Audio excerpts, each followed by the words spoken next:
என் அன்பு இயேசுவுக்கு பிரியமான இறை உறவுகளே, நண்பர்களே, உங்கள் ஒவ்வொருவரையுமே சிறப்பாக இந்த புதிய நாளில் சந்திப்பதில் மிகுந்த மகிழ்ச்சி. இந்த புதிய நாளுக்காக கடவுளுக்கு நன்றி கூறுவோம். இந்த நாளில கூட முகமலர்ச்சியோடு நம்பிக்கையோடு கடவுளின் கரத்தை பிடித்து அவர் பின் நடந்து செல்லுவோம். நிச்சயமாக இறைவன் நம்மை அபரிவிதமாக இந்த நாளிலே ஆசீர்வதிப்பார் என்பதை உள்வாங்கி நாம் நம்பிக்கையில் வாழ முயற்சி எடுப்போம். அன்புக்குரியவர்களே, சிறப்பாக இன்றைய மன்னா என்ற இந்த நிகழ்ச்சியின் மூலமாக தாயாம் திரு அவையானது இன்று நமக்கு கொடுக்கிற இன்றைய மன்னா லூக்கா நற்செய்தி பிரிவு 15 இறை வார்த்தைகள் 1 - 10 முடிய பகுதிகள். அன்புக்குரியவர்களே, இந்த நற்செய்தி பகுதி எதை பற்றி பேசுகிறது என்றால், இயேசுவை சூழ்ந்து ஒரு பெரிய கூட்டம் இருக்கிறது. அந்த கூட்டத்திலே வரி தண்டுபவர்கள், பரிசேயர்கள், மறைநூறு அறிஞர்கள் இருக்கிறார்கள். இவர்கள் எல்லாம் இருக்கிறார்கள். இவர்களுக்கு ஒரு பெரிய செய்தியை சொல்வதற்காகவே ஒரு ஓமையை அழகாகவே சொல்லுகிறார்.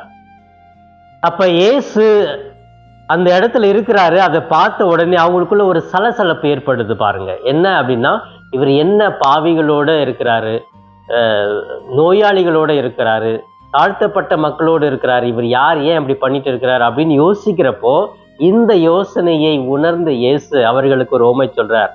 பாருங்க, உங்களுள் ஒருத்தர் 100 ஆடு வச்சிருக்கிறாரு. அதுல ஒரு ஆடு காணாம போயிடுச்சுன்னா அந்த 99 ஆட்டையும் விட்டுட்டு அந்த ஒரு ஆட்டை தேடி போவார். தேடி கண்டுபிடிச்சா உடனே அதை கொண்டு வந்து தன்னுடைய நண்பர்களோட குடும்பத்தோட பெரிய விழாவா கொண்டாடி மகிழ்ந்து இருப்பார். அந்த மகிழ்ச்சி இரட்டிப்பாகும். ஏன்னா, இழந்ததை, காணாமல் போனதை நான் கண்டுபிடித்து விட்டேன் என்று மகிழ்வார் அப்படின்னு சொல்லுவார். இன்னொரு ஓமை சொல்றாரு. ஒரு திராக்மா இருக்கு, அது மறைஞ்சு போயிடுச்சு. அப்ப விளக்கு ஏத்தி ஒருத்தவங்க தேடுறாங்க. அந்த 10ல் 1 கிடைச்சிச்சு அப்படின்னு சொன்னா எவ்வளவு மகிழ்ச்சி அடைவாங்க. அந்த அளவுக்கு கடவுள் மகிழ்வார். அப்ப நான் யாரை தேடி வந்தேன், யாருக்காக இருக்கிறேன், யாரை தேடிக்கொண்டு இருக்கிறேன் என்றால் பாவிகளை. அந்த பாவிகள் மனம் மாறினால் எனக்கு பெரிய மகிழ்ச்சி. அதை விட வேற எந்த மகிழ்ச்சியும் எனக்கு இல்லை.